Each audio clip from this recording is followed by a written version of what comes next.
Hello, everybody, and welcome to an impromptu episode of HPCritical, which is a podcast where my friends and I talk all things gaming. As you already know, my name is Jerel, and I'm joined by a very special guest that I'm super, super happy to talk to today. For those of you watching, I know that you see Pikachu, but it's not Pikachu. It is the wonderful, amazing Kristie. Kristie, you want to say hi to everybody? Yes. So I'm super, super happy to have Kristie here because for anyone who knows HPCritical knows that Kristie is a huge fan of both Final Fantasy and Pokemon.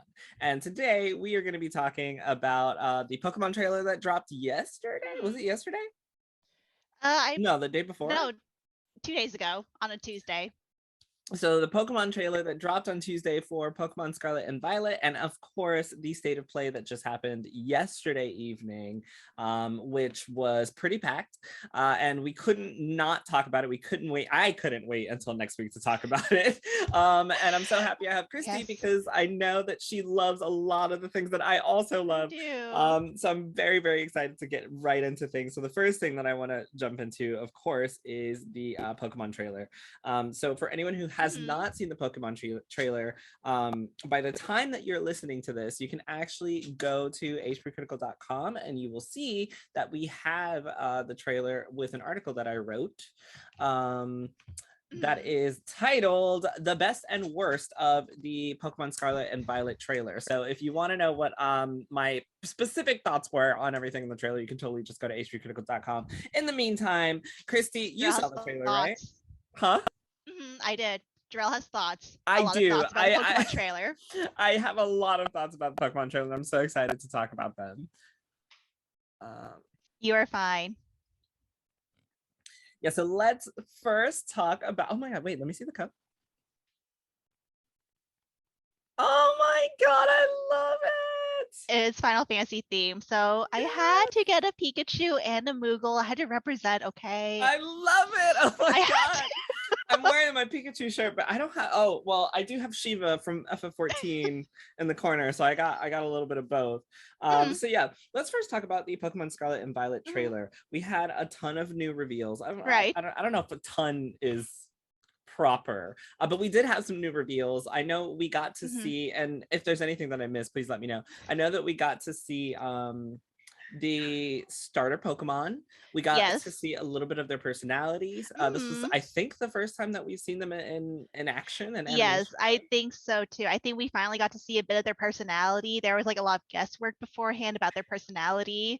I think right now I'm between the grass and the fire starter. Oh my god. At first I was playing just to go with, the water and name him Donald because I like Kingdom Hearts. I remember. And then after that I'm like, his personality does not mesh with me. Fuecoco has my heart with how much he loved the food. I love food. but the grass starter, the kitty, how can you not love the grass kitty? Right? Oh my gosh. So it's so funny that you mentioned that because I have been a Sprigatito main since I first saw them. I was like, oh my god, like I need this cat. But when I saw the trailer and I saw, is it Quaxley? I was like, I kind of like his vibe. I was like, Quaxley's vibe is Jerel, straight up Jerel, and I'm like, oh my goodness. And I really had second thoughts. I was like, wait, am I a Quaxley fan now? Like, because at first I was like, I'm only going the cat. Like, I don't care about any wrestling. And then I saw him and I saw his little hair flip, and I was like, oh no, I think I need Quaxley now. Like, I really feel like I need Quaxley in my life. I saw that. I was like, oh, that's Jerel. Oh man, I think I might change my starter now. I don't know. I think I might have to change my starter. And then when they showed Palmy, I know Palmy is like the electric mouse of the region. He has my heart, okay? I love Pikachu. I love a lot of the electric mouse Pokemon. However, Palmy is adorable. He's not my personal favorite. My personal favorite is probably Smoliv because like you have a perpetually scared Olive that's small. I love Smoliv too. I was like, oh my god, I love him so much. So yeah, actually, so we got Lechonk. Yes, we got the animations of the starters, and then we got to see some new Pokemon, including the ones that we talked about, Palmy, Lechonk, and Smoliv. We also got confirmation that this is going to be the first open world Pokemon game. And not only that, but you can have up to 4 players playing multiplayer and exploring the world. And it is also not linear. You can actually play it in whatever way that you want. Oh, hold on. Sorry, my dog just came in. Hold on. They're puppers. So yeah, we got confirmation that we are going to have the ability to play multiplayer, and it is not linear, and it's open world. So I feel like this is a lot of what Pokemon players have wanted for quite a while. Yes. We also got we got to look at some character customization. There were lots of options, it seems. I love the fact that if you choose to be a black character, or you choose like the black protagonist player character, it's not like a reskin. They actually have black hair, which I'm like, finally. I'm like, okay, I know Pokemon, they've been trying and whatnot, and they're a bit more progressive compared to other, I guess, Japanese developers. And so seeing them do that at the get-go for this, I'm like, oh, this is perfect. We're finally. Yes, and I'm gonna go into that a little bit more too. But we also got new character models. We got to look at the professors for each game. We got a look at the brand new UI for the game. We got some information on like what it seems like the games are going to be about. So like one of them is going to be in the past, which is, I believe, Scarlet, and then Violet is going to be based on the future. And I think we got some Pokemon in the overworld. It looked like we got like at least the starters following you, so we might have some Pokemon following you coming back. It does look like that the Pokemon size will be based kind of relative to the character player. Yeah, I think so. I think you're right on that one. And finally, we got a release date for Friday, November 19th, 2022. What month is this? June? June? It's June, beginning of June. So we have, less than 6 months. Yes. 5 months. And then we'll be in this brand new region. So out of everything that I said, let's just talk about the trailer now. I'll start off actually with the character customization that you mentioned a little bit. So I'm a little disappointed. Not in the character customization, but in like the way that the characters look, specifically because our friend or rival, Nimona, I think her name is something along those lines. She is gorgeous.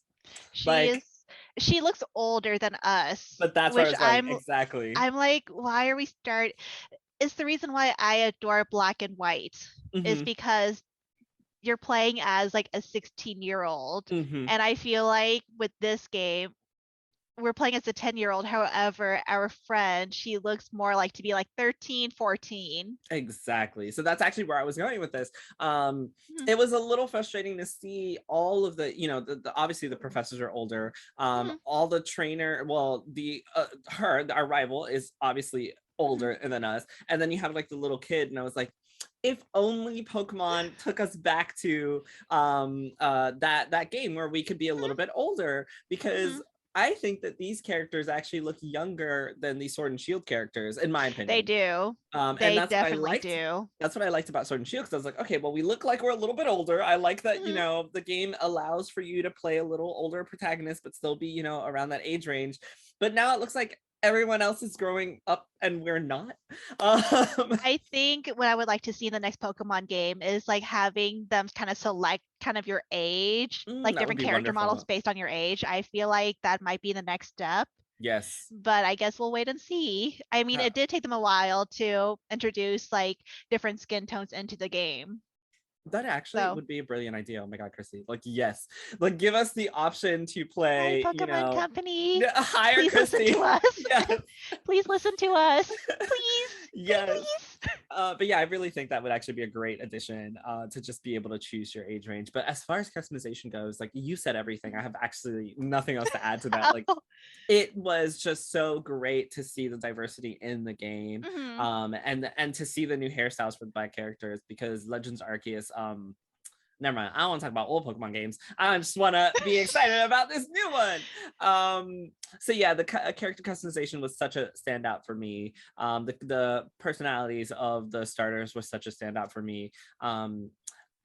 What were some standouts for you, actually? Honestly, I like seeing the legendary. I mean, we Mm, heard rumors about them, but just seeing them, it made it more real, I think, and then seeing the box art.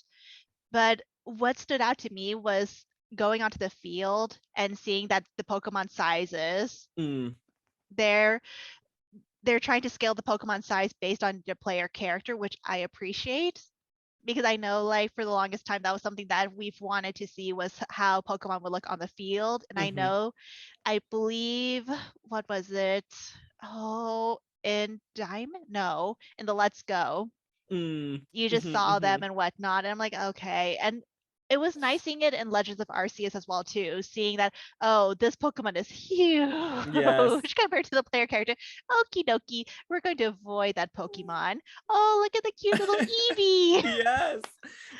Yeah, I think the best part about this game is that it's kind of like an amalgamation of all the other games, right? Mhm, It's like everything that they've been practicing towards and working on has finally mhm. come together. It's like little baby steps, which, Hmm. I mean, yeah, would I like to see major improvements? Yes, of Of course. course, yeah. However, I appreciate the baby steps with them trying to perfect it, make sure it doesn't, break the game.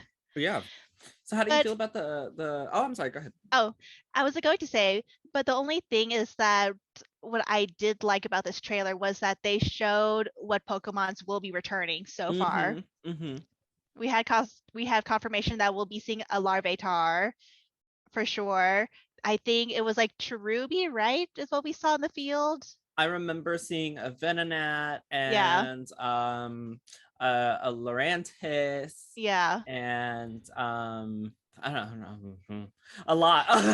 There's a lot There are a of few. Pokemon that are returning, and I did appreciate that. Where it wasn't like, oh yeah, these are the It was like not shoved into your face. I mean, it was kind of was, but it's like you Yeah. got a glimpse of kind of seeing them in their like natural habitat, which I appreciate.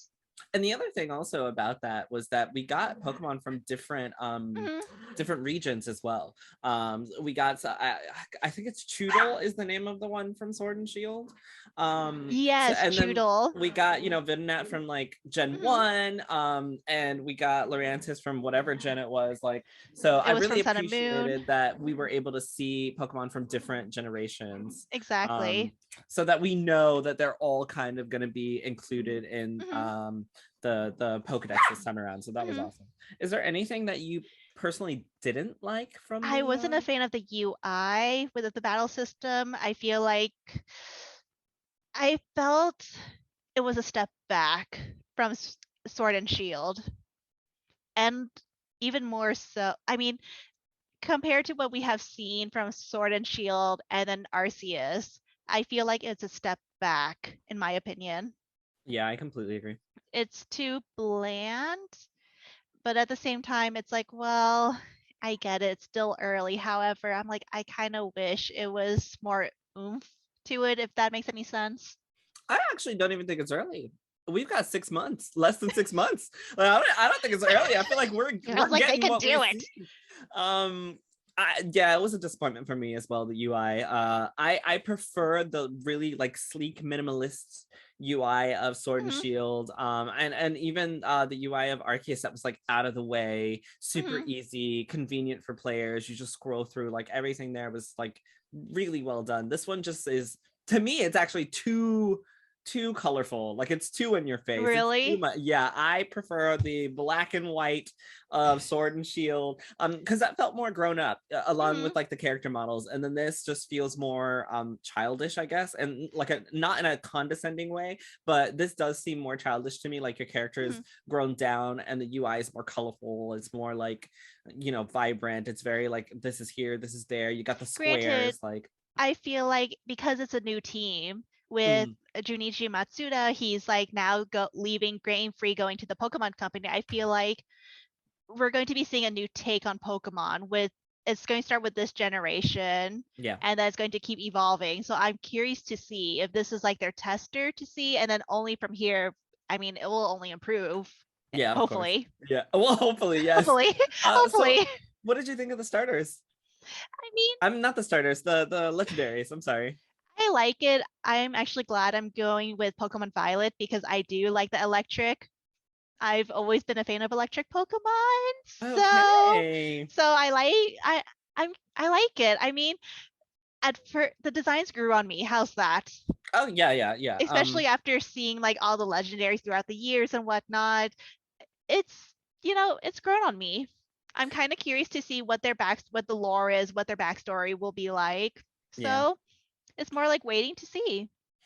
I'm going with Scarlet because You orange is are? my favorite color. Yes. You're not Um, going with Violet to rep HP Critical? I am not going with Violet to rep HP Critical. That's you. You're gonna rep HP Critical with Violet, and I'm gonna go with Scarlet. I do hope that you're able to play with friends no matter what version they get. Because that would be just such a bummer, if like you could only play with people who have the same version as you. I'm I sure that feel won't be like the I case. feel like they'll well, I feel like with Sword and Shield, if they're allowing players to play together Yeah, it should be in the the same. overworld, then Mhm. I think they should be able to. I would granted Nintendo has made some decisions that I know we've spoken about multiple Yes, times yes. where we're like, why? Yep.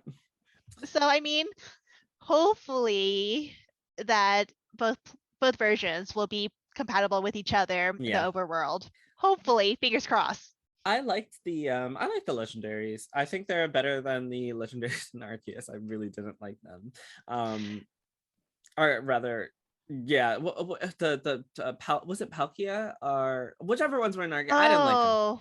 Oh, really? I didn't like them at all. I didn't I like didn't the like their design. origin form. Yeah, It was not a fan. odd. I was not a fan. The only thing I didn't like about these legendaries is that They're the same. Miraidon, I think his name is Miraidon and Koraidon. Koraidon. Yeah, I don't like the like jets for legs. Like I really don't like that. On the I violet feel one. like that they're the same, to be honest. They're kind of the same It's almost like they took one legendary Pokemon design and then just reskinned for I one version. disagree. I Really? completely disagree. Really? Yeah. Yes. Really? I think they're so different. I think they're so different. One is to me more like bird-like, and the other one's like a snake. And I think they're so different. I see it completely differently. Yeah. But Huh. yeah, I don't like his jets for legs. Not a fan. I didn't like that at all. That's probably See, the I only did thing I not don't like like. that, but I like the eyes. I like that the Yes, eyes are I like love its face. pixeled. Yes, I yes. love its face, which I'm like, I'm not a fan of the legs, like what you said, but I like the eyes. I feel like I would have gone with Scarlet if I like the legendary, but I don't know. Wait, so was that I your deciding factor? Your deciding factor for Violet was the legendary? it well, it was originally it was to rep HP critical, and then after that it's like, Yes. well, I'm still going to get both. Okay, I do get both versions. I get the double Mhm. pack Okay. because I'm like, well, I just, want to play, and then after that, whenever I get bored, I can play, restart and play the other one without Fair. losing all my Pokemon. Yeah. But I'm like, but starting out, I'm like, I really like the futuristic Yeah. look of the legendary more so than, the prehistoric look of the Scarlet's legendary. That's my problem actually, because I want the futuristic version. Like I want Violet. However, I like the legendary for Scarlet. Orange is my favorite color. I want the professor from Violet. Hmm. But like I don't vibe with the You don't Violet vibe with the jet legs. legendary. Yeah, I really don't. So to just wrap this portion up before we move on to the state of play, what was your favorite thing? Like, what are you most anticipating for Pokemon Scarlet and Violet? Honestly, I hope that the Wi-Fi has been like fixed, the server has been fixed because I know we had issues playing together from time to time with Pokemon Sword and Shield. Mhm. So I'm hoping, fingers crossed, that they've learned And they kind of like made improvements because I just want to play with friends. I mean, I don't play a lot of games with friends. I play like Jerel, this, Jerel. Like I Yeah. play a lot of like single player games like Yeah. Final Fantasy, JRPGs. And so it's like me trying to play an MMO or with friends is like difficult. Yeah. Just because I'm like, well, I have this game I need to finish. I can play by myself. I don't have to be like, hey, when are you free, Jerel? Yeah. And whatnot. Yeah. I know like Jerel has been telling me multiple times, play Final Fantasy I 14. have been. And he's I like, have play been. Final Fantasy 14. It's not just Jerel. It's like Blake as well to play Final Fantasy 14. I'm like, Yes. It's so good. It's mostly because like it's one of the best Final Fantasy storylines, honestly. Like it's I amazing. know, but I'm like, but trying to coordinate with friends and like I'm Well, like, I don't want to go too much into this, but I will tell you that pretty soon you will be able to play the entirety of Final Fantasy XIV single player because they have this online. They have these like NPCs that'll take you through dungeons and stuff, so you can actually play the whole game by yourself. Just saying. But yeah, so your favorite thing so far from the announcement was the playing together with friends, right? and also Pommy, which is like, Oh yes. Yes. I'm like, okay, you're kind of like a fake Pikachu, Yeah, but every I love region's got a you. fake. It has to have a little mouse Pokemon. But I love Electric you. mouse. Yes, yes. I He's so love cute. you. He is cute. So you are now mine. So what were your favorites? I think for sure my favorite is the same as yours. As soon as I saw that you could explore together with friends, Mm-hmm. like in the game, and it's not linear, and that you guys can go into like one person's game and just like go Mm-hmm. off because we had like the characters, all meet up, wave at each other, and then just be like, okay, bye, and like just go and explore. I just, one of my passions for Pokemon is playing with you guys. Like Mm-hmm. it is really what brings me back to Pokemon every time. So, Mm-hmm. but it's always been limited, right? Like either we're gonna do Yes. battles or like that's pretty much it, right? Because Mm-hmm. like For we the can longest walk time, it was around like the only wild doing area. battles. Like yeah. So being able to actually play a Pokemon game with friends and like Mm-hmm. explore with friends, it really is just mind-boggling that it took so Mm-hmm. long to get to this point.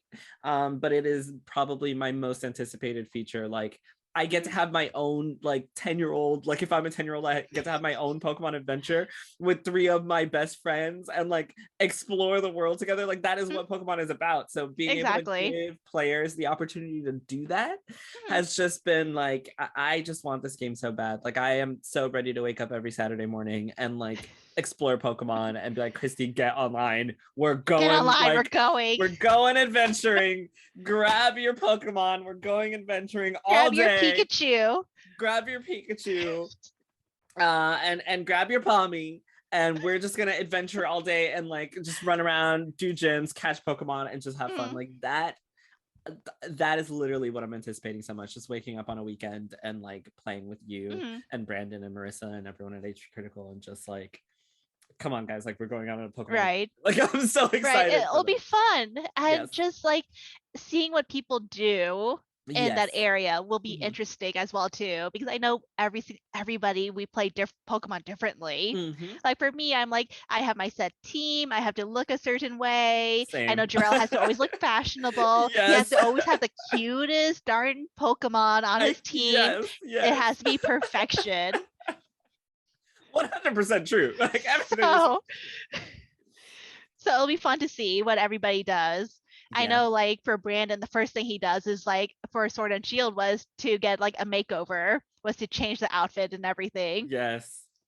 Oh And my so it'll gosh. be so Yeah. much fun just to see what everybody does. And that's going to be the best part, right? Like it's Mm-hmm. not just doing it on your own and telling everyone about it in chat. Mm-hmm. It's like we can go do it together. Like we Yeah. can all go together and do it. And I think that's Mm-hmm. probably going to be like the most amazing thing. And I will ask you, I think I already know the answer to this, but I have one last question for you. How are you feeling overall about the designs for the new Pokemon of this region? You know, they're a lot cuter. They're going more for the cute aspect, which I think that is because of the new team that's like developing the Pokemon game. They're going much more for the cuter aspect, especially like Smoliv. Smoliv is adorable. I love it. I love Smoliv, but I know for sure it's like some of those Pokemon I'm like, I love you guys so much, but Yes. I don't know if you'll fit in my team. Oh no. Like I love Snom. Me too. Snom Me is too. adorable, but I'm like, how do you fit into my team? Oh, I love you. you gotta rotate him, Kristie. You gotta rotate him. I should. Yeah, you gotta rotate him. Pikachu. It's true. Like what you gotta do is keep Pikachu and then like rotate one or two out. I guess. I really did like the designs of the Pokemon in Sword and Shield. Like I loved a lot of them, and I hope that these Pokemon evolve and stay cute. Because I agree. Like as of now, like I love. First of all, my favorite thing has been the names of the Pokemon, like the lovely puns of the Pokemon, like Lechonk, like a little pig, like a chunky little pig called Lechonk, and Smoliv, a small olive. Like this is great. Like this is like the stuff I live for. Like I would have named them that. So I am super excited about that, and I just hope they stay super cute. Like I enjoyed enjoyed what we've seen so far. Same here. I'm really looking forward to this. I do hope we will get more, especially with how the gym battles will work. Oh yeah. Given the fact that the game is not going to be linear, as they say. So I wonder if it's something like what they showed in like, what was it, Pokemon Origins, where in the first episode where Red, he goes to battle Brock, and you see, Brock he's asking, how many badges do you have? And then like the Pokemon he picks is based off of how many badges the player has. Okay. So I wonder if it's going to be something like that, where they're finally implementing it, because it's been hinted at multiple times throughout like the anime and the game in a bit. So I'm curious. I mean, because I also was wondering, I was just talking to a friend yesterday and I was like, it's not linear. And then he was just like, well, I feel like it's like, what does that mean for a Pokemon game, right? Like does that just mean I'm going to go to a gym leader and not be able to fight them because I'm not high enough level? Because if that's the case, then that kind of still makes it feel linear, right? Because that means you're gonna have to like go back, level up some Pokemon, take on a gym leader you can like actually fight, and then move forward. So yeah, I do wonder how the non-linear aspect is going to work for a Pokemon game specifically, especially with the storyline as well too, because they have stated that you're not constrained to the story. So I'm like, okay, well then what will the storyline be? Will be like something similar to like kind of like the old like Red and Blue, where I mean, yeah, you were kind of constrained based on the story per se, but at the same time you weren't. I mean, it made it difficult to move on in some areas, but for the most part, it's like, well, you can totally not do something. I forgot what it was exactly, but it's like, I think it took me the longest time to figure out, I had to go to the Pokemon Tower or somewhere to get the Silph Scope. Yeah, I think some people are very excited about the ability to have it, non-linear. I personally like linear games because I want to know where to go next so I can actually finish the game. Because I will put a game down and get lost when I come back. So like, yes, give me linear games. I am interested to see how it's going to work for a Pokemon game. So yeah, we'll see from there. We'll see. Any last comments before we move on to the state of play? Palmy is adorable, and I'm glad that Pikachu, we have confirmation that there will be Pikachu in this region. Yes. I haven't seen Eevee. There better be Eevee. And you know what? Eevee is like the second mascot at this point for Pokemon. Yeah, so he has to be in the game. So he has to be. I mean, if you like follow the Pokemon Company Japanese like YouTube account, Eevee is there quite often. Eevee's like their secondary mascot at this point. Love me some Eevee. Okay, I think we can go ahead then and move on to the state of play. Want to stay up to date with everything on HP Critical? Visit hpcritical.com and sign up for our newsletter.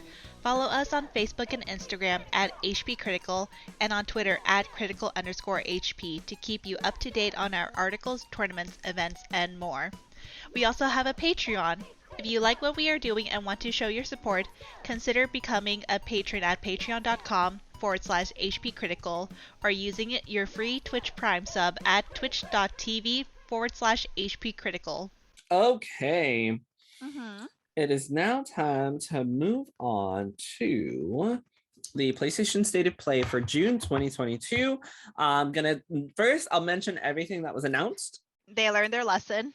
I'll mention everything that was announced, and then we can just talk about our overall feelings. And then I think we're gonna have to dive a little bit into Final Fantasy XVI. Yeah. I if you follow me on Twitter, you saw that I wore, the Final Fantasy 16 t-shirt from Uniqlo to my work that day. I was like, well, might get clowned, And what did I say? I said, you're not going to get clowned. They're going to show it. And what did they do? They showed it. It was between that or Final Fantasy VII Remake Part 2, because that has been in development as well, too. So I'm like, might get clowned, but we'll see. So I'll go ahead and just mention everything that was announced, and then we'll talk a little bit more about it. So first up, we had the Resident Evil 4 remake, and then we got a bunch of PSVR 2 stuff. We got Resident Evil Village coming to PSVR 2, which Gabe is very excited about. We also got Street Fighter 6. We got Horizon Call of the Mountain coming to VR. Horizon Forbidden West got an update for free during the presentation. Yes. We got the Callisto Protocol. We got Stray, the one with the cat, the little cat that you walk that around looks with. Very interesting. Yes, we got Marvel Spider-Man Remastered coming, and Miles Morales coming to PC. We got No Man's Sky coming to PSVR 2. We got an indie game called Season, A Letter to the Future. We got The Walking Dead Saints and Sinners Chapter 2, which is also for PSVR. We got Eternites, which is a dating action game set in an apocalypse. We got the futuristic skater shooter Rollerdrome. We got Tunic as well coming to PlayStation, and of course we rounded things out with Final Fantasy XVI. And before we dive into specifics, let's talk, how do you feel they did with the State of Play overall?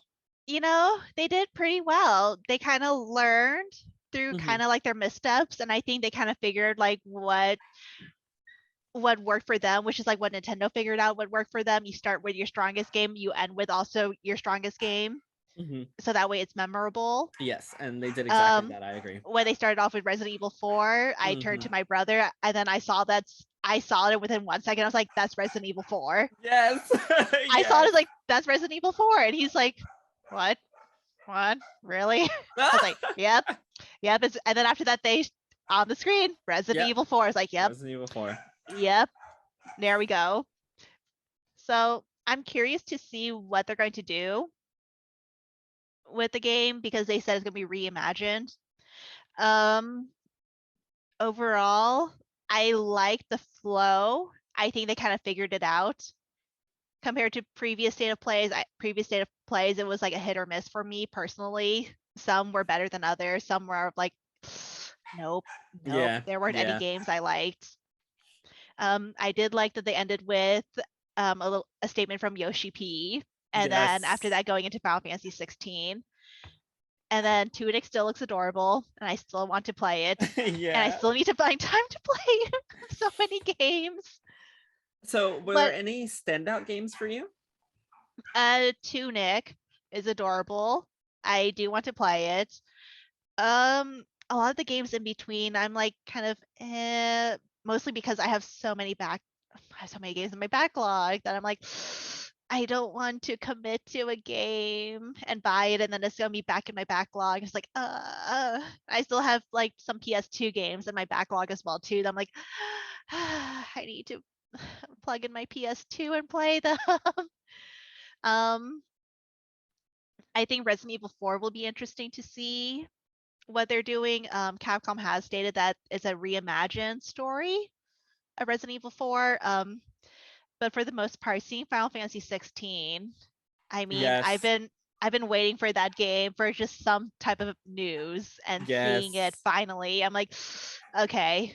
But then seeing the release date, I'm like, it's summer 2023. A year away. I was texting my friend. I was like, and when Yoshi P appeared on the screen, I'm like, Yoshi P, it's time. Yes. And then after that, my immediate next text to her was summer 2023. Yeah. And she was like, the highs and lows of this text was great. Yeah, she's also been sorry. No, go ahead. I was about to say, my friend, she plays on PC predominantly, and so when I saw that Spider-Man was coming out to the PC, I messaged her because she's been wanting to kind of like play some like Spider-Man to see, because she's heard great things about it. Yeah. So she's excited that it's coming out to PC, which I think that's such a great move for Sony to have some of their exclusives be on PC. Yeah, they've been doling them out little by little. So and you know, Spider-Man has gotten really great reviews constantly since its release. So yeah, definitely. So what were your thoughts? Overall, I mean, you basically said everything.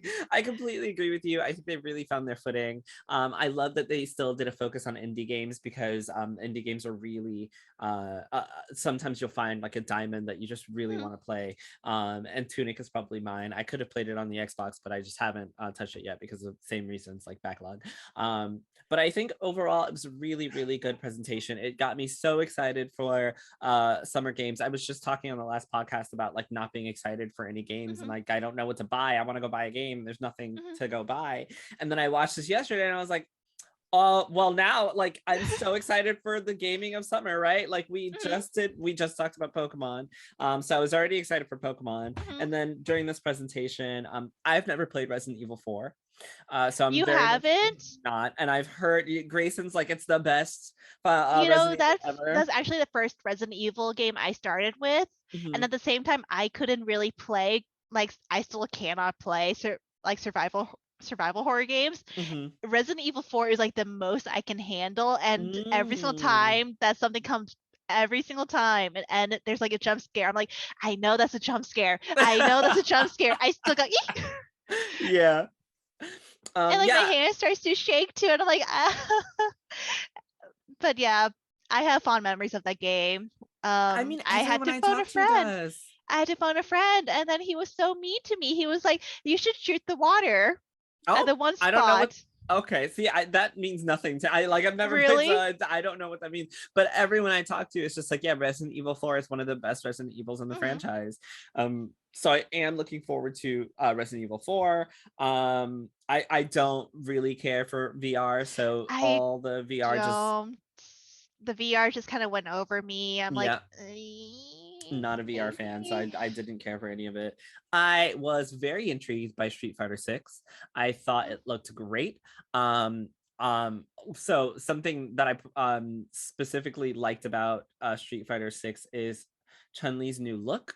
I like her new look. I do like that they did go with an Asian American as her voice actress. I was just getting there. Yes. I feel like they made her look more Chinese, which is great, because they kind of have like westernized her quite a bit in some of the other games. They have. She looks great, so I was very excited to see how she looked. And then I just read, that they have a new voice actress voicing her who is Asian American. So I was like, okay, great, you guys are moving in the right direction. Yes. The game just looked really, really great. Like it just and the physics, really, it looks good too. And like I'm not really a huge the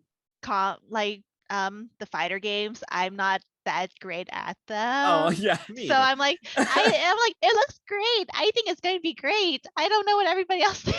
Yeah. No. Yeah. I mean, same. I play fighting games. I'm not good at fighting games. That doesn't mean I don't play them. But like just like the graphic fidelity and Street Fighter 6, it just looks really, really good. The characters look really good. I was very impressed by that. Does it look like that? I guess that you'll be able to explore some areas as well too. Yeah, so that was the other thing. Is that a new thing? I feel like such a noob. Well, I know that so I am undecided on this honestly, because in Street Fighter 5 like you have all the Street Fighters have a story mode, so I assume that it's kind of like an open type story mode where you get to like go around and explore.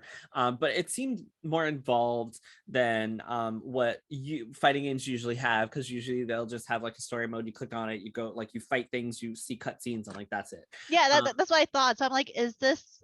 I wasn't sure if it was like a new implementation or if it was like something that it happened in previous games and they're just now like kind of improving it. But okay, so it's like a new addition to like the Street Fighter. I know some other games have done it. I know specifically Street Fighter V did not do it. Okay. I know there's some other fighters that have done it. So I can't say definitively that it is brand new to Street Fighter.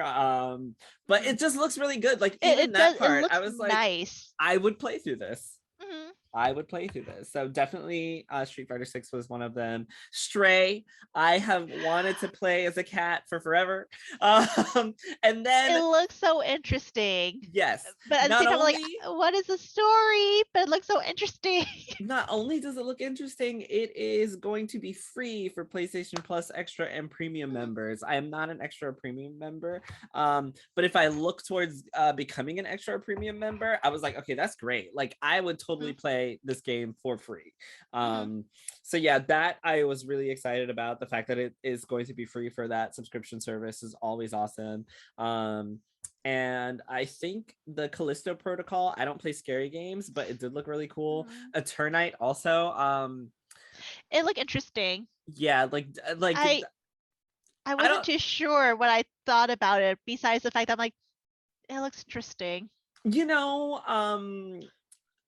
I think the only reason I was, because at first I was like, okay, cool, like anime hack and slash, all right, cool. Yeah. But then it has like dating elements, and I was like, oh, I do love visual novels where I get to date people. Like I was confused for a moment because like, is it a visual novel or is it like a hack and slash? Because it was like, oh yeah, like what you said is like, oh cool, like anime hack and slash. But then like, wait a minute, huh?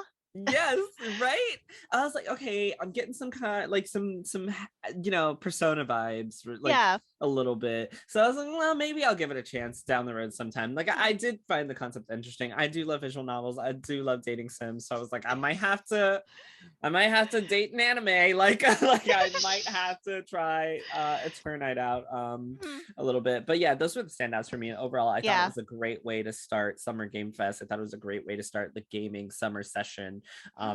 With PlayStation giving players exactly what they wanted, and like you mentioned, starting with a big one, ending with a big one, and and then just going straight into, of course, what we're about to talk about for the rest of this podcast, which is Final Fantasy XVI. Going straight into a game that people have been anticipating, and not only going straight into that, but then just that like really heartfelt message from it was very heartfelt, and it was nice to see that he acknowledged that yes, people, they do go into the world of gaming to like kind of escape like seeing all these horrible news everywhere, just because that's what the current events has been. It's been like horrible news after horrible news, and then going on a spiel, yes, the media, they know that people would prefer to hear all these horrible things compared to just hearing all the good. Yeah. So it was nice to see that he acknowledged that we enjoy gaming as kind of an escape and as an entertainment. And especially with, I'm assuming some of the content that is going to be in Final Fantasy XVI. So you kind of do have to make these types of statements, just so that going forward, people do know, like, yeah, we understand what is going on with the world. We understand that some of this stuff is also in this video game.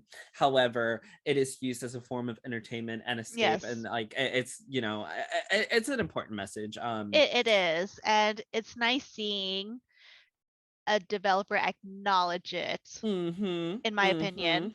I know that Pokemon, they did acknowledge it with their their announcement for Scarlet and Violet. Oh, did they? I missed it. Yeah, it was on Twitter where they kind of acknowledged it, saying, well, we understand what the current events are, and so we're going to hold off revealing with the release and whatnot. Or like they held back. Okay. Fair. All right. And with Final Fantasy XVI, so first of all, let's talk about the release date first, and then we'll go into all the details that I want to discuss with you.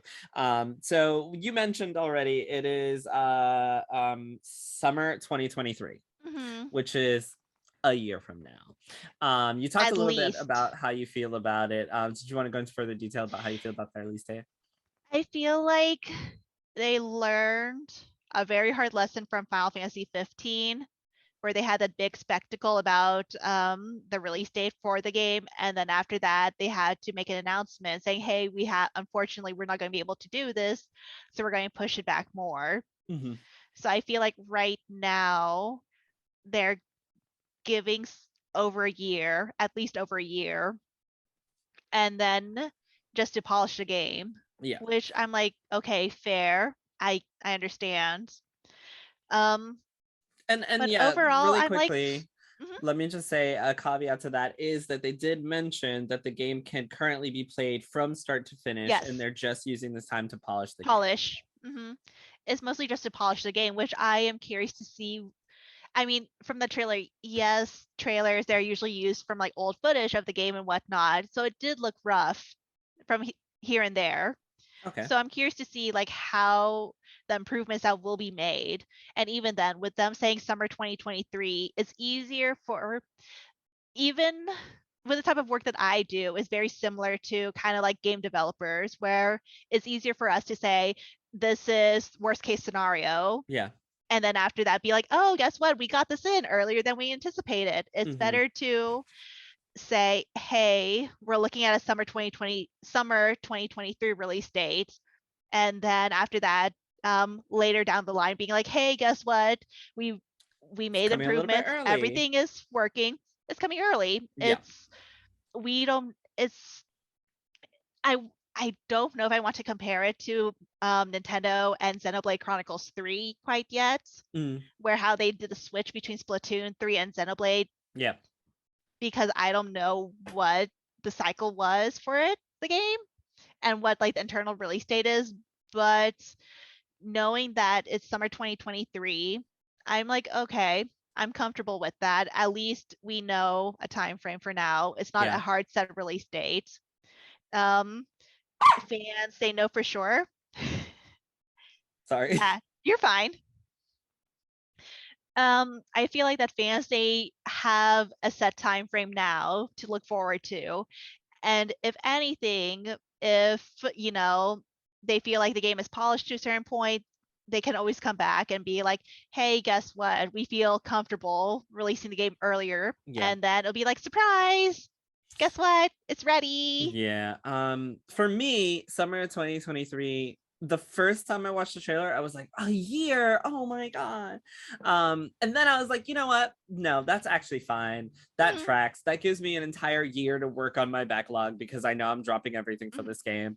That gives me a year to just put aside, however much money I want to spend on possibly a collector's edition if I go that route.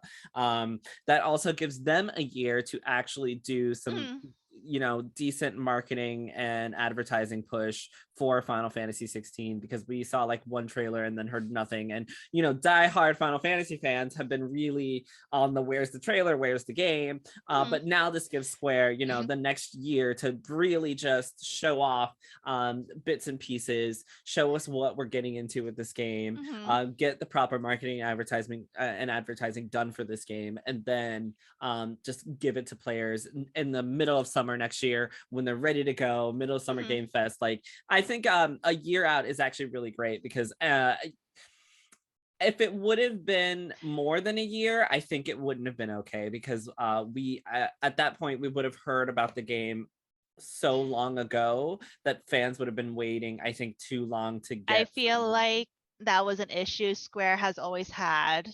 Was announcing games too early. Yes. To please their investors, and then after that being like, guess what? Things happen, guys.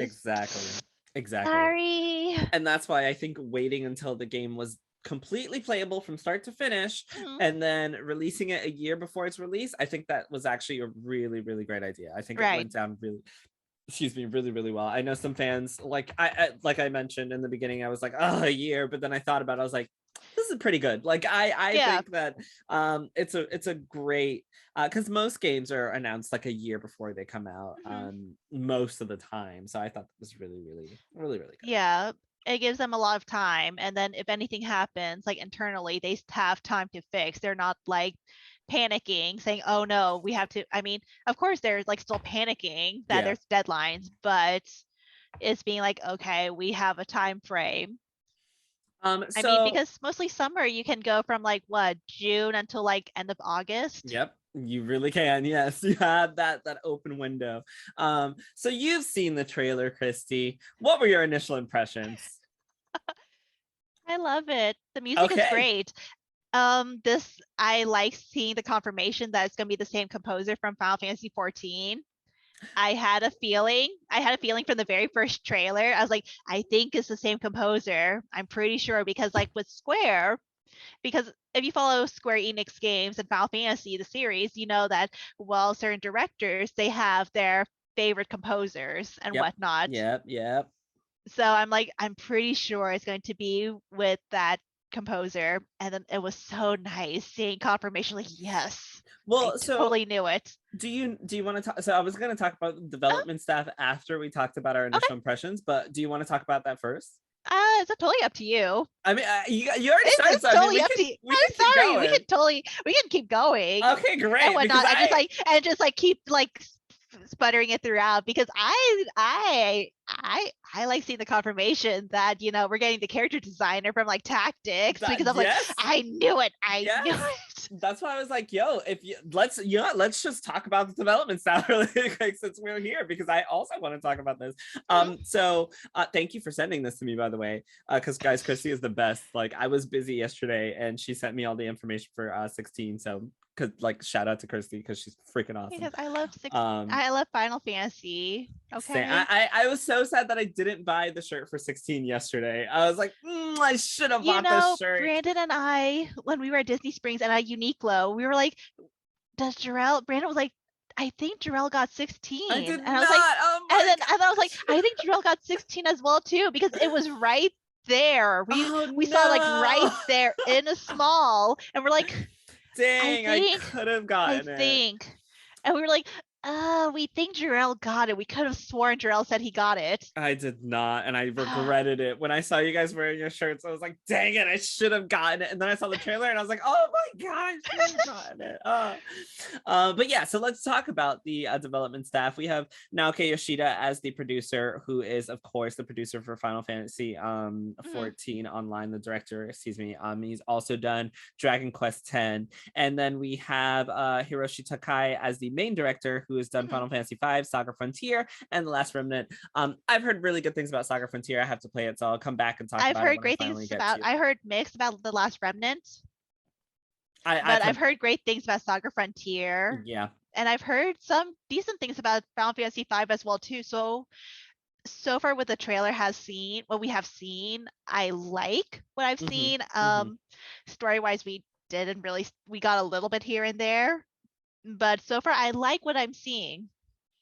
And then we have the creative director and original screenplay, Kazutoyo Maehiro, from Final Fantasy XIV Online, Final Fantasy XII, and The Last Remnant. And for anyone who has not played Final Fantasy XII yet or wants to replay Final Fantasy XII yet, this is our quick plug for JRPG Club, which we are playing through Final Fantasy XII: The Zodiac Age. And I mean, first of all, I am a huge Final Fantasy XIV fan, like I've mentioned. It's one of the best Final Fantasy stories. I also really love Final Fantasy XII so far. It is up there as one of the best stories to me, just like the world building, the creative direction there. It's just really, really awesome. So just seeing this already, just those three already has me like super hype, expectations super high. We also have the localization director Koji Fox and Michael Christopher, also from Final Fantasy XIV, Final Fantasy XI, and Final Fantasy VII Dirge of Cerberus. And then we have the art director Hiroshi Minagawa, also from Final Fantasy XIV, Final Fantasy XII, and Final Fantasy Tactics. And like you, Kristie, I knew immediately when I saw the artwork. Where this was from. And that's some amazing artwork there. So I am not surprised that the art direction for this game and where it's going. Mm-hmm. And then we have the combat director, Ryota Suzuki, who has done Devil May Cry 5, Dragon's Dogma, and Marvel vs. Capcom 2. Which you can totally see in the combat. Yes. My cousin got me into the Devil May Cry series, and so it is like one of my guilty pleasures to play that game, even though I am outright horrible. But you can totally see where the inspiration came from. And also, Marvel vs. Capcom 2 is aside from Marvel vs. Capcom 3 is widely considered one of the best in the series, and people love the heck out of that game for a reason. Same thing with I've never played Dragon's Dogma. I haven't really liked it. Really? Yes. I haven't played it. My cousin, one of my other cousin, she adores that game. She's like, it's so great. I love it. But yeah, it's so good. I am very curious about the combat. It looks very interesting. I know some people, they have said online it's very flashy, but I feel like, is it really more flashier than like Final Fantasy VII Remake? Oh, so I'm gonna talk about that. I'm gonna talk about how I feel about the combat in a second. We also have is that a good thing or bad thing? It's a mixed bag.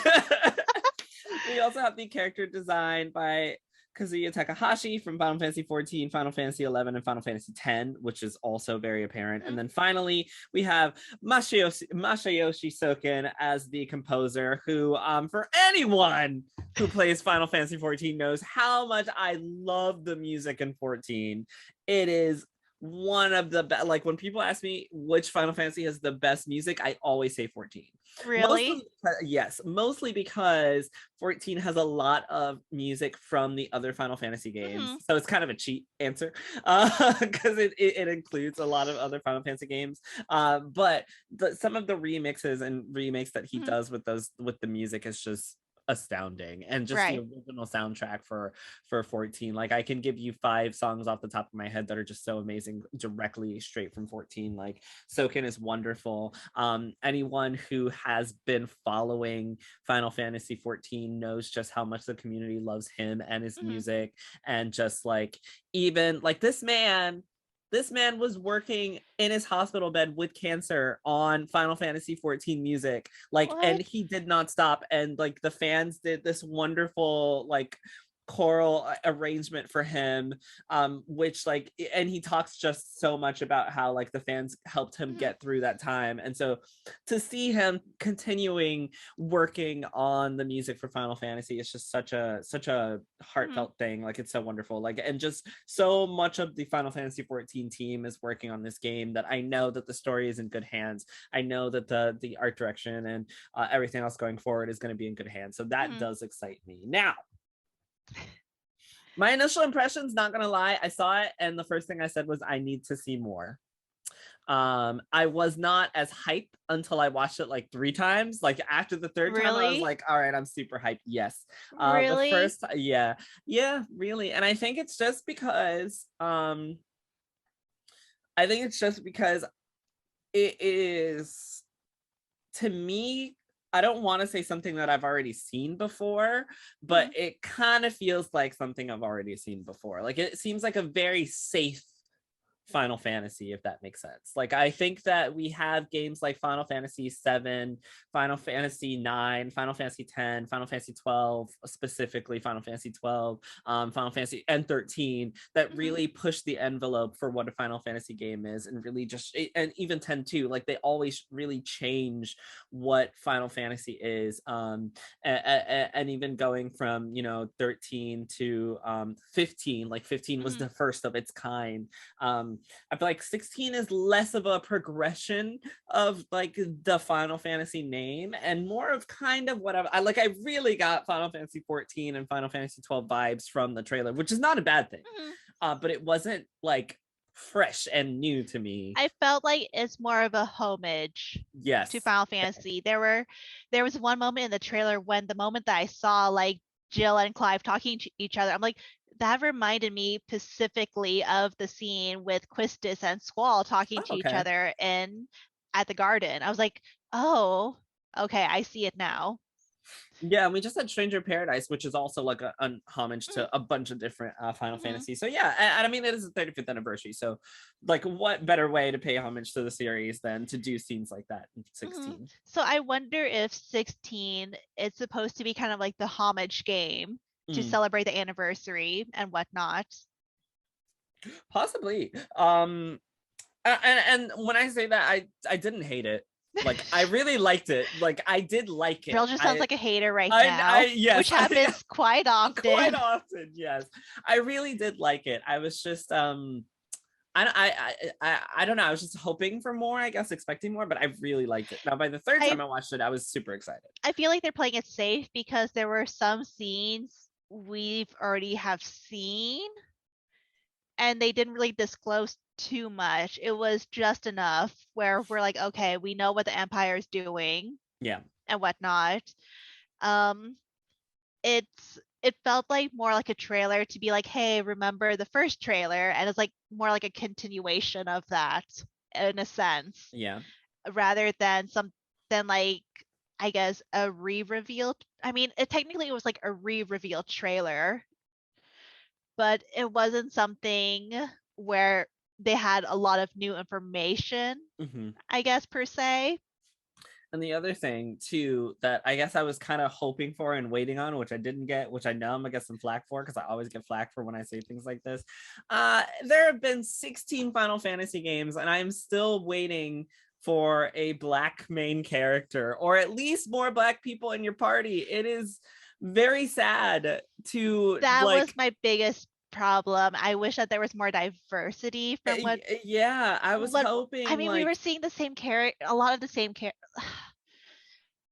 I feel like it wasn't as diverse. Yeah, we saw diverse body types, but skin color and whatnot, it was just almost the same. It was like small variations here and there. Which I mean, yeah, I like, I love 12, right? I love 10, I love 12, I love so many. I love a lot of Final Fantasy games. But I'm just like, dang, there's been 16 Final Fantasy games. It's the 35th anniversary, and I could probably name on one hand the black characters in the series. Yeah, like that's exactly, and like that are actual party members, and that's literally Saz, Barrett, and Fran. Like, maybe I'm missing one. There's Saz, Fran, Barrett. Yeah. So I'm just like, dang, I think that's probably why I wasn't as excited, and that just goes back to my, like, it all feels kind of the same-ish. Like, it really feels like I've seen this before. However, I'm still very excited for the game, and it still looks really, really great. That was probably just like, I was just like, oh, okay, all right. Like, it's just like, it's not diverse again, and that's okay. As much as I like Final Fantasy, I wish that it was more diverse, which is the reason why, as much flack as the Pokemon company gets along with Game Freak, at least with the Pokemon games, you see more diversity within the games, especially with later generations. Yeah. Which I appreciate. And then I always talk about how I was so proud and happy to play Final Fantasy VII Remake because it was so diverse, right? Like, it had like, I think like every ethnicity and race that I could think of was represented in, like, all types of POC were represented in 7 Remake. And just to like go, I guess to me, it kind of feels like going backwards. Felt like a step backward in the diversity, especially when the world has completely changed. Exactly. That's exactly what it was. And so that's why I was kind of like, I wish. And it's 35 years, like the 35th anniversary. So, and that doesn't that doesn't diminish how excited I'm going to be about the game. I still love Final Fantasy. I still think they are amazing storytellers at Square Enix. It's just that the world has evolved. Exactly. And I feel like that game developers, they should evolve as well too. And I know that people, they get upset with Game Freak for other things. However, they're doing such an amazing job with diversity. They're evolving. They're like doing it slowly but surely. Yes. It's like, unlike some of these other Japanese developers who are stuck in the same mindset of having one diversity and that is it in their games, which is, it does get frustrating to see.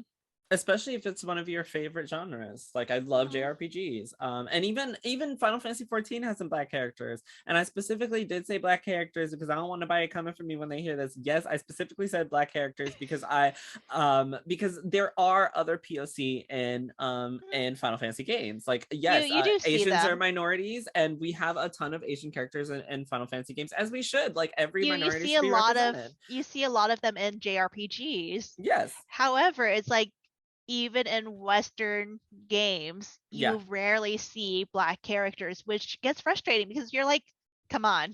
Yeah. Come on. Yeah. But I'm gonna still play it. Of course, I'm gonna still play it. And there was some, after I like watched it a few times, I was just like, oh shit, this game's gonna be good. Excuse my language, but like, watch as we talk about diversity, and now that we have spoken to the ether, the next trailer will show. I hope that the next trailer is I'm hoping too. You know what, actually? I don't know that there's a traditional party or like a party system in this game. It looks like we're just playing as Clive. So which will be interesting. Yeah, and I mean, probably the most oh my gosh moment was, for me, was just seeing the summons, which are called icons in this game, seeing the icons fighting each other. Like, it was indescribable. Like, the song that they sing when they sing all the names of the summons, I was like, I still get chills. My God, and I love the fact he added the main Final Fantasy theme into it. Yes, you heard it and leading up, and I was like, this is so great. I love it. I want more. Please give me more. Yes. That I told you, the first thing I said after that was like, I need more. Like, literally my first 3 words after watching the trailer was, I need more. Yeah, so that was probably my favorite thing to see was the icons just fighting each other. I like that it looks like we'll be in control of the icon. Yes, so which that has been something that I would have loved for the longest time ever, is to have kind of like these kaiju fights in a Final Fantasy game. Yes. Just because it's like you see it throughout the series, and seeing it finally realized in 16, I'm just like, this is gonna be so exciting. Yes. I love it. And also that trailer did give us, a lot of information. I watched it a few times, and we see the actual characters who are the chosen ones that embody those icons. Yes, we get to see those dominants, and it is so cool to like see this person that is going to become Titan, or see this person that is going to become Garuda. You see like physical features that they embody in the thing, and I really, really enjoy that. And I love the fact that we saw the dominant for Garuda in the first trailer, but we never knew her name, and now we're like, oh, so she has a greater role. Yes. I'm really getting, what is that game that just came out? Oh god, what is that game that just came out for Switch with the different houses? Fire Emblem 3 Houses, 3 Hopes. Different 3. Yeah, that's the only I can think the HD 2D game. Oh, Triangle Strategy. Thank you. Yes, I'm getting real. Which I had issues with that. Vibes. I have issues with that game, but that's a different story. I still haven't played it yet. But I was getting very Triangle Strategy storyline vibes from this, like, the houses fighting one another, but like the dominance embodying the icons to. I feel like is a very much a it's going back to some of like the tactics story, because I keep hearing great things about tactics. I do know it's like something about the houses and whatnot. I know like the bare bones. So if I'm wrong, I'm sorry. I haven't played it yet. I really want to play it. I haven't downloaded on my PS Vita. I need to play it. Mm-hmm. But I'm getting a lot of like mixed. I feel like the story's gonna be mixed between like tactics and 12, especially with them saying about the Empire, and especially at the end where I guess the ruler for the Empire, he's like, well, houses can be burned, we'll just rebuild it, and the Empire will continue to thrive. And you're like, excuse me, what?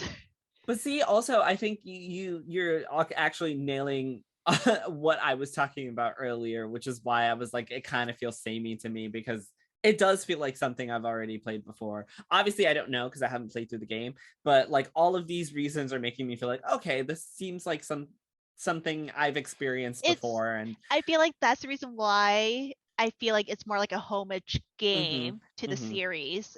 I feel like 17 might be the one where they push the boundaries a little bit.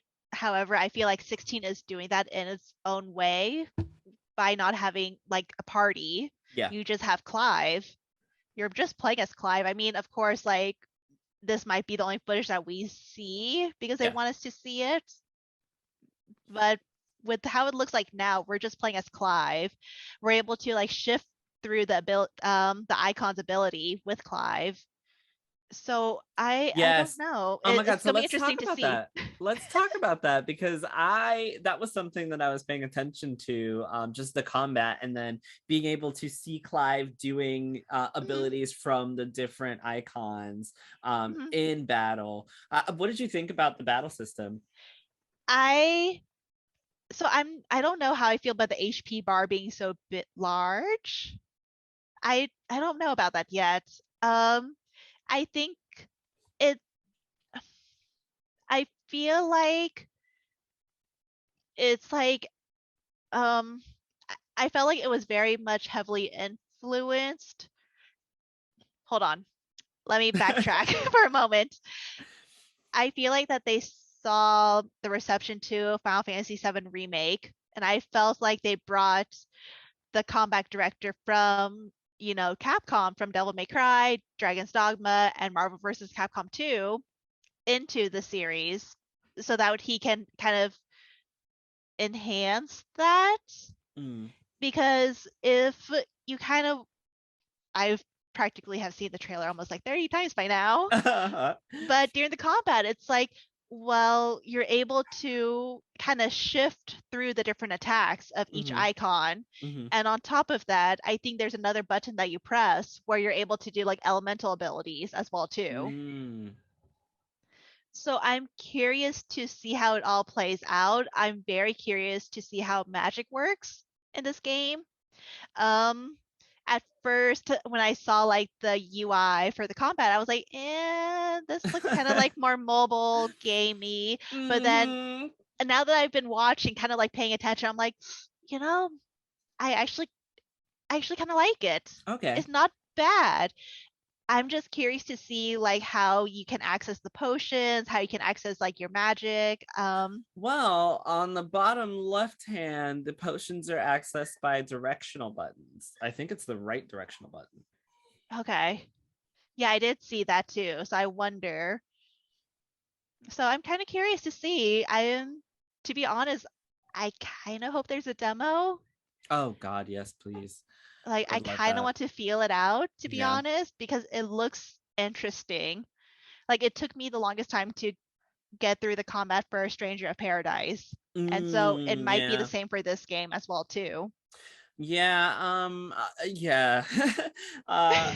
I wrote an article like maybe last year or the year before, and I was talking about how like it's the end of turn-based games for Final Fantasy, and like it was alluding to the fact that like the new turn-based is what Final Fantasy VII Remake is, which is like a hybrid of active battling, and then you also have like your ATB gauge that allows you to do certain things, and then you go through and like scroll and click for your turn-based section, and I really, really love Final Fantasy VII Remake, and I think they did a great job with mending and meshing those two to still feel kind of like turn-based. And you even have the turn-based version, even though it's not like really turn-based, but like you get to go through and select it, and the game allows you to play like that.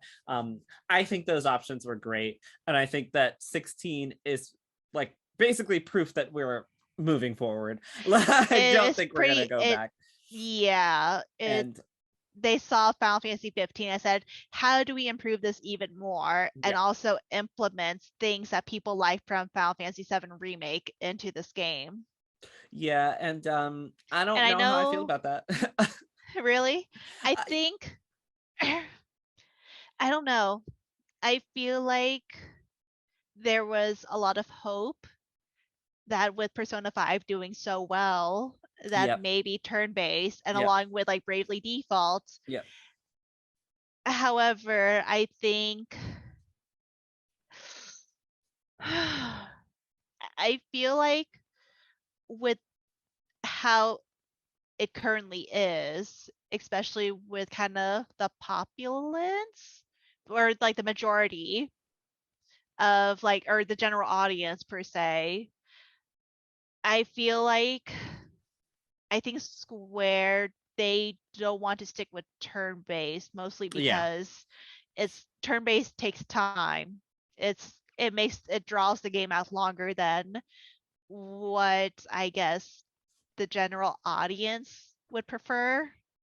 Which, I mean, I like turn-based game. However, for me, trying to play turn-based on like my PS5 is much harder for me than playing it on my Switch. Okay.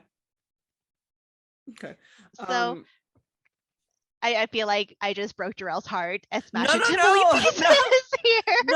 No, you didn't. I think like me personally, I think turn-based is easier than action games. It is. Just because like you can get the entire story and it's not necessarily based on like your skill. Like you get the time to think about how to solve the problem, as opposed to like if you're just not good at playing the game, then you're just not going to like the game. Like you're not going to be able to do it. And that's why I like turn-based, because it gives you the opportunity to do things that you might not necessarily be able to do based on your specific skill level. But no, the combat looks good. Like I'm not complaining. Like it looks good. I just hope it's not too hard for me. Like that's it. But it looks good. I'm used to playing Kingdom Hearts. I'm okay with this type of combat. It looks I really, feel really like good. with them having the director from DMC5, the combat for DMC5, it wasn't as hard as people were led to believe. Okay. So I feel like they're in good hands with the combat. And as far as like the UI, I didn't like it. Maybe I'll grow to. I don't hate it either. Like I'm just indifferent. Like I'm literally indifferent about it. So that was me the first time that I like the first several times I watched. I'm like, I'm kind of indifferent, and then after that, like as I watch more of it, I like kind of start to pay attention. Of like, you know what, I can, okay, I can get it. I think what makes me so indifferent about it is first of all, the damage numbers are huge. Like the actual number is like so big I can't read it. 1, 2, the number on the screen is also really big. Like there's a lot of stuff that is going on in combat, which I'm used to, because if you play Final Fantasy 14, you know there's like literally special effects for like everything. Like there are points where I literally there are literally points where I don't even know what's happening. Like there's so much like special effects going on from everybody casting their spells. I'm like, all right, whatever. I don't know what's going on, but just keep doing what I'm supposed to be doing. So I'm used to it. So like when I saw that, I was like, wow, yeah, that's a lot of stuff going on the screen. Like it, like the health bars are huge and they're at the top, and then you've got like every time you hit, you've got like numbers floating. I don't personally like floating numbers in combat. Like it can as long as it blends in, I don't mind it. But these were like bright yellow numbers that were like in your face, and I was like, ooh, I don't know how I feel about those.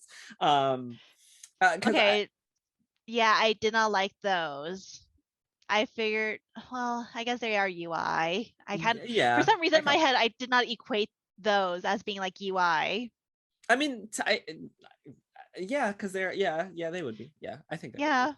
But yeah, now that I'm thinking about it, I'm like, yeah, they would be. But yeah, I did not like those floating numbers. It was too much. Yeah, I just think there's a lot going on. But it looks good, so I'm not even mad. Like I was like, I don't care. It looks amazing. Like I Mhm, can't wait to get this on a nice TV and see just how beautiful it's gonna be. mhm. And yeah, just icon fights. Like I am so excited to just I honestly seeing Garuda like slice off Ifrit's arm, I was like, did they really do that? Did they really do that? I think the coolest part is like having grown up with these summons, you never get to really see them do this. Like Exactly. it's never been like sure like sure FF10 like you fight the summons and then you gain them and like you Mhm, can have them fight each other, but it's never been on this type of like mhm, scale because usually we're just summoning them to help us. So mhm. it's really cool to like take control of Shiva and like Diamond Dust Titan like that is or beat Bahamut and like Mega Flare Garuda like Mhm, that is so freaking cool. I think that's mhm. probably what I'm most excited about this game is mostly that. Right. And I know we talked a little bit about the rating of the game and So I it was really funny because I was watching, I was like, I think it's gonna be M-rated. And then when I checked on like the official Final Fantasy YouTube channel, it at the very beginning it says likely M. And I'm like, mm-hmm. oh, so I mean this will be like I believe, correct me if I'm wrong. This is gonna be the third Final Fantasy game that's M-rated because first we had Type Zero, then we had Stranger Paradise, and now this will be the third one. Oh my god, Stranger Paradise is rated M. I think so, is it? I don't know. Like, I have to take your word for it. I have no idea. Actually, let me double check. I could have sworn it's rated M. I mean, you might be right. I have no idea. I'm going with what you said. You're probably right. I just didn't know it was rated M. Let me double check really That's kind of quickly.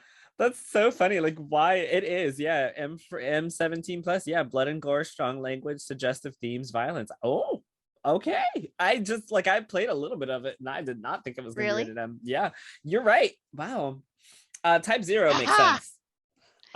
Type Zero makes sense, but I did not know Stranger of Paradise was rated M. Well, Oh. Type Zero, it was mostly because of the upskirting. Okay. Have you played Type Zero? I did not finish it. I just assumed it was because of the content because I played it and I It was like, was oh, this it is was a kind of lot of dark. the context, but however, like what pushed it through was, the upskirting, which you're like, Okay. that was unnecessary, but okie dokie then. All right. Yeah, icons, just icon battles is probably my favorite thing. The M rating, not surprised. I just think with the type of content it is, Hmm. yeah, it makes sense. I do like that. I think they're going to test to see how well a rated M Final Fantasy will do, Mm, because I think for the most part, Square they try to keep like the mainline Final Fantasies to be like T, T rated, so yeah. that way more people can play it. But with them doing an M rating, I'm curious to see if this is like their test I per think, se. yeah, I think it is. And I think that Square Enix has so much money that they can make a test now. Like this is okay. Like they will be fine if it sells moderately. They'll still be okay. So I think, yeah, now is the time to test it out. Plus Hmm. they have, 7 Remake Part 2 in the back anyway. And they also have Kingdom Hearts 4 Mm-hmm. in the offing whenever Remake Part Mm-hmm. 2 is released. Yep. And then all their revenue from Final Fantasy 14, like yeah, they're good. So I Mhm. feel like yeah, it is an experiment, and I'm okay with M ratings. I think because it does allow you to do more mature things with video games, especially for the demographic that this game is for. So, Mhm. And even uh, then, I like that for this game, the demographic is a bit more for their older fan bases or mhm, for their mhm. older fans. I think it will be kind of a breath of a fresh air, to be honest, to see what kind of type of like topics they tackle in this game. Yeah. I was just talking to a friend of mine yesterday after watching the trailer again, and I was just discussing the hold on Yeah, I was looking it up. Yeah, I was just discussing the artwork by Yoshitaka Amano on the front of 16, and we were talking about how, you know, it shows the artwork that he does always shows usually like pivotal characters and moments from that Final Fantasy game, and usually like it makes sense after you play the game. And just this one, just seeing the summons there, and specifically I think it's Ifrit and Bahamut. No, Ifrit and Phoenix. Thank you, Phoenix. Why did I say Bahamut? Yes, it's Ifrit and Phoenix, and we know who Phoenix is. We know who Phoenix is. We have a big hint at who Ifrit is. So the funny thing is that at the end of the trailer, you see another Ifrit. Oh, Ifrit, yeah. Yes. So that's why I was like, there's two. There's two, and you're like, excuse me, what? yes. So I'm really liking the intrigue that we're getting. So I think the trailer is just really, really good. I think the game is I'm very excited. I have a few complaints, but I have a few complaints for everything. I'm very excited. Is there any last things you want to say about Final Fantasy 16 before we wrap up? I saw like apparently when Jill and Clive they were talking, did you notice that there's like a red moon? I did not. Oh my gosh, let me rewatch. I did not notice. There's a red moon in there, and apparently it's like something with Final Fantasy 14. So it's something related to Final Fantasy 14. So people who played Final Fantasy 14, they've been like spazzing about it. I was like, I don't know what's going on. I have been spazzing about 14 since I saw this trailer for 16. Yeah, like I have lots of I hadn't seen the moon, but I have lots of like there are specific voice lines and lines of text that are said in the trailer that harken back to Final Fantasy 14 that I won't spoil for anyone who plans on playing 14. Also, the voiceover actor is the same voiceover actor from who is a very prominent character from Final Fantasy 14 that does some stuff.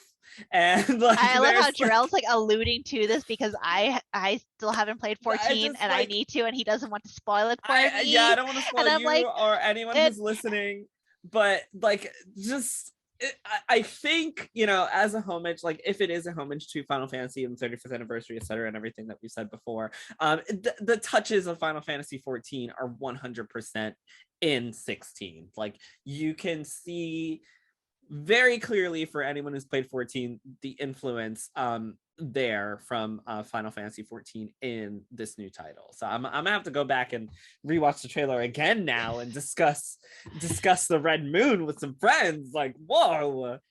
Yeah, there's like the red moon in the background when Jill and Clive they're talking about like how is like potentially will there be a war and whatnot. And then somebody pointed out, and then I was like, oh, I did notice something. And then I rewatched it again. I was like, wait a minute, it's there.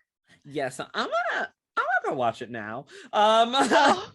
Yeah, I think we're pretty good because we're running on a little. I think our time is up. Sorry. No. It's sorry. Don't apologize. I think the one thing I would like to see, and I've seen some speculation about, is that Jill is Shiva's dominant. Oh yeah, I thought that too. I think, and I'm curious. I think like a year ago or something, when we had first seen the trailer, we were talking about this because they had posted the regions, and she was from the cold region. Yeah. And they had mentioned something about it, but they like redacted some information, but it was kind of like leaked somewhere, I think, on one of the translated sites. But I've forgotten that information because I forget things all the time. But I'm pretty sure what we had mentioned was that Jill was Shiva's dominant, or at least that was the speculation. So I can 100% see it. It would make total sense. Oh gosh, I can't wait until we get. But I'm honest, I'm curious to see what happens to Joshua because we've only seen him like pre-time skip, because definitely there is a time skip in this game. Yes. Yeah, because they showed it in the first trailer. They showed the time skip in the first trailer, but yeah, we've only seen him. Hopefully, you know, the Phoenix doesn't take over. Who knows? We'll find out soon. But apparently Clive is a child of fate, so who the heck knows? You know, I think it's just because he's like probably going to be the only, it's kind of like Avatar, like he's the only one who can control like different portions of all of essentially the like icons. Noctis, yes which is like essentially almost like a homage to Final Fantasy 15. Yeah, it's like you see like little bits and pieces where they're like, oh, the crystals. Yes, I think Final Fantasy 1 through 5, they were heavily based on the crystals, right? yes, yeah. It was a lot of story about the crystals warriors and yeah. And then I think like Child of Fate, instead of like being Warrior of Light, it's Child of Fate. Granted, Child of Fate, you can like link it with some other things here and there too. So I think it'll be interesting to see what type of game 16 shapes up to be in the end as an end product. Yeah. But so far what I am seeing, I am very hopeful I will enjoy it. Yeah. And I think we both will. I think we're both gonna love it, honestly. I feel like even if we don't like the story, we'll enjoy the combat and the music. Yeah. But I feel like the story themselves, they're shaping up to be good. The characters, I'm intrigued. Yeah. So I think we'll just wait and see. We've got a year to wait. In the meantime, we'll be playing Pokemon. We'll be playing Pokemon. So thank you so much, Kristie. Anytime. It has been wonderful. You have to come back on the podcast. It has been such a great time just talking to you. I always love talking to you. Thank you. It's also the famous face reveal that Brandon and Gabe, they've always been like, the face reveal. It is, because you haven't been on camera for the podcast ever, right? No. Oh my God. Never, ever. Now everyone gets to see how beautiful you are. Thank you so much. Thank you for coming on to talk to me about the state of play, as well as the PlayStation trailer, and of course a little bit of a dive into Final Fantasy XVI. Thank you everyone for listening. And with that, I think that's everything. So good night, everybody. Bye. Night.